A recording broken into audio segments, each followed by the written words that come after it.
Salut à tous. À la rentrée prochaine, j'espère pouvoir m'inscrire dans un master de neurosciences. Et je vais vous et donc voilà le classement des meilleurs masters de neurosciences selon Totis. Et je vais vous dire selon moi pourquoi je veux le faire et selon moi qu'est-ce que ceux qui font ce master, qu'est-ce qu'ils devraient savoir pour vraiment peut-être explorer la recherche finalement, la recherche en neurosciences. Ben voilà. Peut-être que ce que je vais dire va être utile à ceux qui font de la recherche en neurosciences, et c'est ça mon but. Voilà. Peut-être que je vais réussir à l'avoir le master, peut-être que je vais pas réussir, mais en tout cas, voilà, je vais vous dire pourquoi ça me passionne ce master, et, et voilà, peut-être des pistes de recherche pour ceux qui ont le master, voilà, et qui souhaitent faire de la recherche, etc. Donc moi, j'aime bien Roger Sperry, qui je pense, ils doivent en parler dans ce master. Roger Sperry, prix Nobel de physio 1981, qui est un type intéressant, ce Roger Sperry, et qui a créé l'hypothèse de la chimio-affinité. Donc vous voyez avec toute une expérience qui est écrite là. Voilà, je vous laisse la lire. Non, je plaisante. je l'ai traduite en fait, j'étais derrière. Voilà. Donc là, il a fait une première expérience qui ne concerne pas encore la chimio-affinité, voilà, avec des rats qu'il a... Bon, voilà, si vous voulez, vous pouvez le lire, si ça vous intéresse. Et il a fait une seconde expérience qui, là, va nous intéresser. Il a pris une salamandre et il lui a pivoté les yeux à 180 degrés. Ok, donc c'est pas ouf comme expérience, mais bon, c'est ce qu'il a fait. Et il s'est rendu compte que la vision ne revenait jamais à la normale. Ok. L'animal n'arrive pas à s'adapter en fait à cette rotation de 180 degrés. Il n'arrive pas à s'adapter. Ce qui lui a fait dire que en fait, il existe des codes chimiques complexes sous contrôle génétique. Voilà, il existe des chimiokines qui font que voilà, le cerveau ne peut pas se réadapter. Voilà. Si le truc a tourné de 180 degrés, tant pis, ça reste tourné de 180 degrés. Et l'animal, il va galérer toute sa vie. Ok. Le cerveau ne peut pas se réadapter pour réapprendre à voir normalement. Tu vois, il ne peut pas compenser la rotation de 180 degrés. Il va toute sa vie être en galère. Donc, ce qui lui a fait dire qu'il existe des contrôles chimiques complexes, des chimiokines. Ok. Donc, c'est ça l'expérience qu'a fait Roger Sperry. Et qui m'a vraiment... C'est vraiment ça qui m'a fait débuter ma théorie. Parce qu'en fait, tu vois, j'ai écrit 3 livres. Et c'est par là que tout commence. C'est avec Roger Sperry, son étudiant Michael Gazzaniga. C'est par là que tout commence, avec les chimiokines, avec voilà, l'hypothèse de chimio-affinité. Ok. Donc, on va venir sur cette image. Cette image, qu'est-ce qu'elle nous dit ? Vous connaissez le Seigneur des Anneaux. Tout le monde connaît le Seigneur des Anneaux. Vous connaissez le Seigneur des Anneaux. Et dans le Seigneur des Anneaux, qu'est-ce que c'est ? Qu'est-ce qu'il y a écrit là en elfique ? Il y a écrit un seul anneau pour les commander tous. Un seul anneau pour tout commander, pour commander tous les autres anneaux. Ok. Et c'est exactement ça, en fait. Aussi le concept de la théorie, c'est de dire que puisqu'il y a des chimiokines, on pourrait... alors, dans le cerveau, on pourrait croire que le cerveau, ça fonctionne un peu comme le cœur. Pourquoi ? Le cœur, c'est un gros bazar. Le cœur, c'est un gros bazar où il y a des influx électriques qui arrivent de partout. Ça arrive dans le cœur et paf, le cœur il se met à battre. Voilà. Et miraculeusement, tout est synchronisé et tout, ça fonctionne. Mais c'est un miracle en fait. Et d'ailleurs, parfois, ça bug, il y a des fibrillations, etc. Ça bug. Donc en fait, le cœur, c'est une espèce de gros centre, voilà, où tout le monde dit, allez hop, tiens, je t'envoie des influx électriques, tiens, je t'envoie des influx électriques.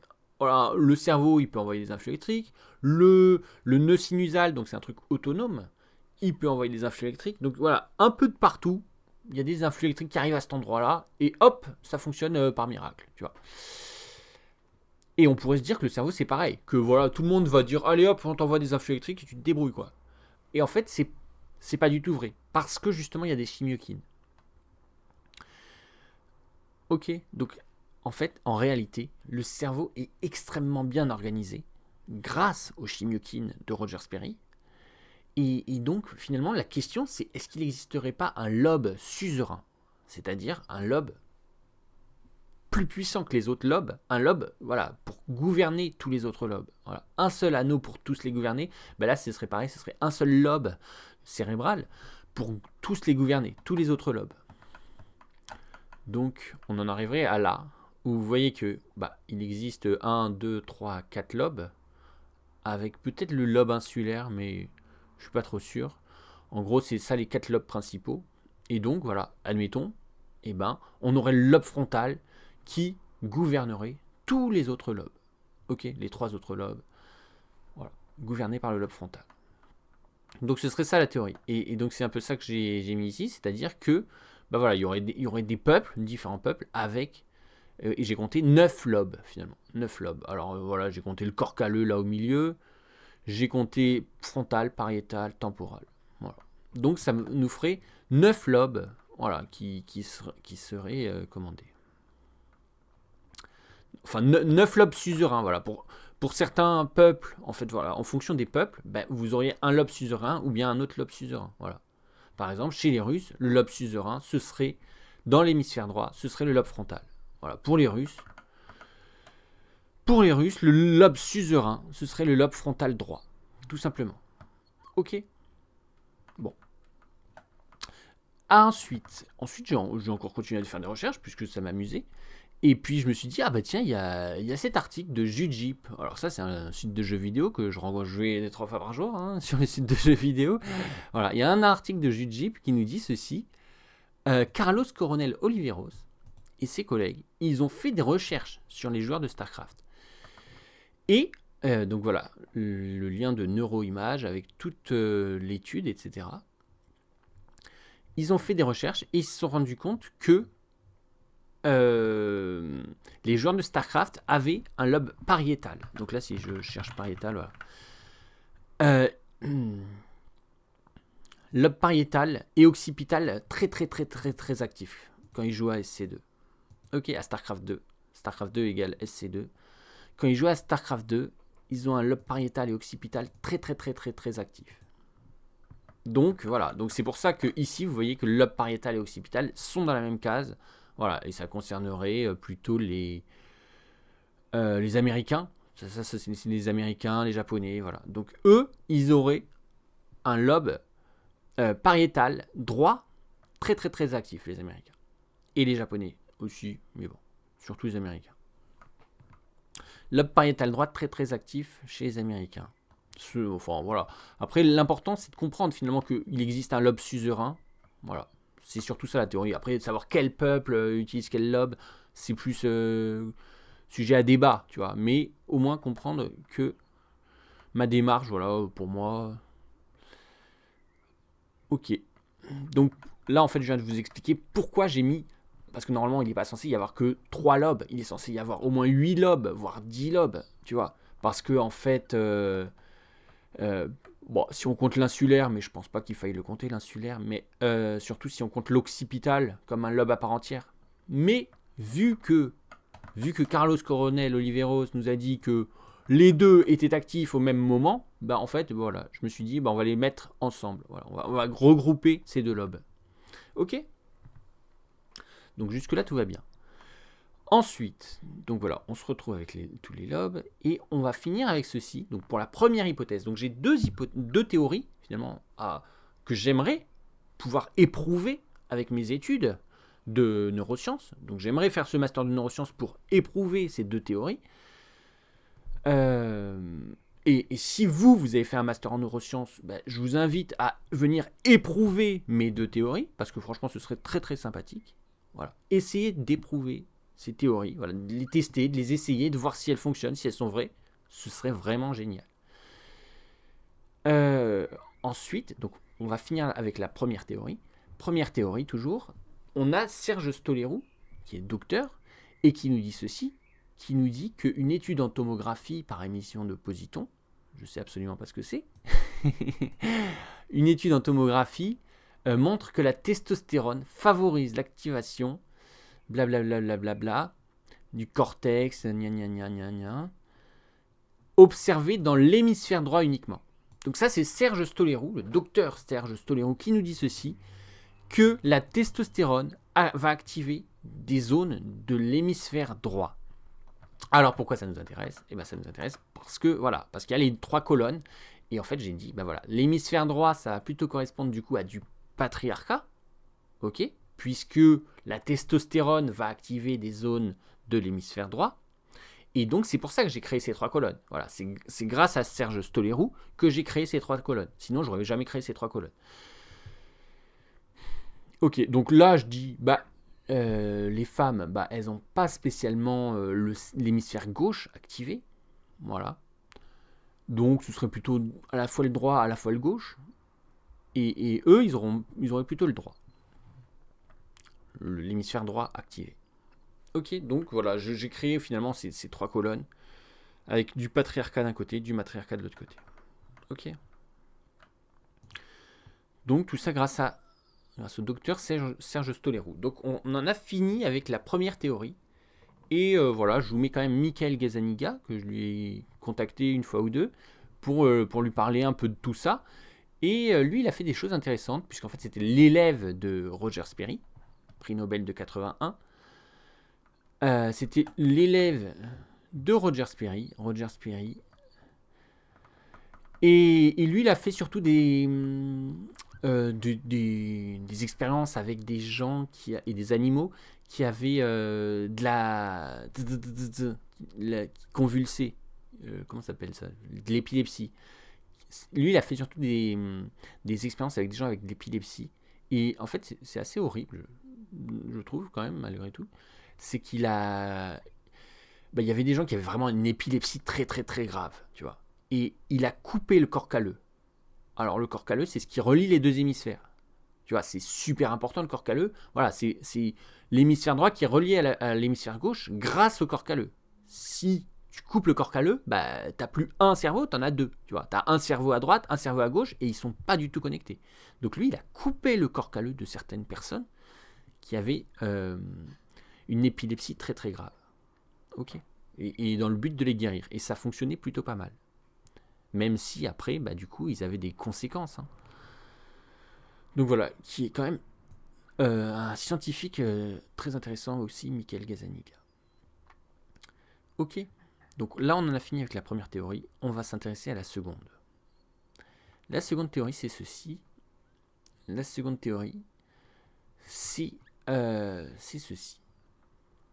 Alors, on commence avec Didier Raoult, qui nous dit ceci. Qui nous dit que il existe un effet nocebo. Quand on annonce à quelqu'un qui va mourir, il y a des zones du cerveau qui s'éteignent. Donc voilà, ce serait, du coup, ces 2 colonnes. À gauche, vous avez l'effet nocebo. Enfin, c'est 3 colonnes. À gauche, vous avez l'effet nocebo. À droite, vous avez l'effet placebo. Tu vois, l'effet nocebo, c'est quand t'as aucun espoir, quoi. Quand tu penses que tout est fini, que quand tu subis l'existence, quand tu subis la vie et que t'aimes pas vivre, t'aimes pas exister, et que t'as une seule hâte, c'est que tout se termine, quoi.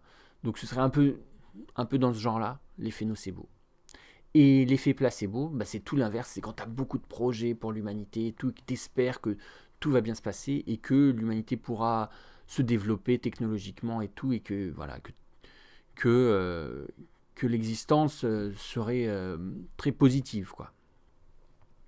Donc je me suis servi finalement des travaux de Didier Raoult qui nous dit que il peut exister un effet nocebo pour certaines personnes. Et moi je dis que il existe un effet nocebo. Voilà, donc c'est ça qui me permet de créer la colonne de gauche avec des gens qui ont beaucoup cet effet nocebo. Et tandis que la colonne de droite, c'est pour ceux qui ont beaucoup, à l'inverse, beaucoup d'effets placebo, qui sont toujours des éternels optimistes, tout simplement. Eux, c'est des éternels pessimistes. Eux, c'est des éternels optimistes, qui croient en l'humanité, qui espèrent, qui ont des projets, énormément de projets pour l'humanité. Ok. Donc ça, c'est avec Didier Raoult. Donc là, on est dans la deuxième théorie. Hein. Cette image, c'est la deuxième théorie. Donc cette image-là, c'était la première théorie. Voilà, première théorie. Et là, on en arrive donc à la seconde théorie, qui est corroborée finalement par Didier Raoult, voilà, qui nous permet de créer ces 3 colonnes. Et ensuite, il y a Louis San. Alors là, ça n'a rien à voir avec la science, hein, c'est juste un youtubeur que j'aime bien, qui m'intéresse, et qui nous a dit un jour que pourquoi le Japon avait collaboré avec l'Allemagne nazie. Et donc, j'avais créé ceci, qui expliquait que quand tu regardes trop de films d'horreur, quand tu te fais des films, Louis San nous explique que les Japonais s'étaient un peu fait des films, ils s'étaient dit la Russie va nous attaquer, on n'a pas envie de se faire attaquer, écraser par les Russes, donc on va s'allier à l'Allemagne nazie plutôt que de se faire massacrer par les Russes, tu vois. Parce qu'en fait il existait un pacte entre l'Allemagne et la Russie, et ils se sont dit on va profiter de ce pacte, on va s'allier nous aussi à l'Allemagne, comme ça on sera alliés indirectement à la Russie, et donc tout ira bien, tu vois. Donc en fait, ils se sont fait des films, ils se sont inventés des trucs, ils ont eu peur de se faire attaquer par les Russes. Alors je sais pas pourquoi, hein, parce qu'ils étaient même pas alliés à l'Allemagne. Hein. Donc ils ont eu peur, ils ont eu peur de se faire attaquer par les Russes. Alors, avant même d'être avec les Allemands, ils avaient déjà peur d'être attaqués par les Russes. Alors, ne me demandez pas pourquoi. Ils se sont un peu fait des films, et puis dans leur logique, la solution c'était tout simplement de s'allier à l'Allemagne pour ne pas se faire massacrer par les Russes, tu vois. Et donc c'est ça que j'explique, c'est-à-dire avec cette théorie là en double cuvette, parce que finalement c'est des cuvettes, que quand tu te fais trop de films, quand tu regardes trop de films d'horreur, quand tu t'inventes trop de films d'horreur, finalement c'est l'intelligence qui s'écroule, tu vois, tu tombes, tu perds en intelligence, voilà, tu fais des erreurs. Voilà. Et c'est un peu ça qu'il nous a expliqué, Louis San, et c'est comme ça que je l'ai su.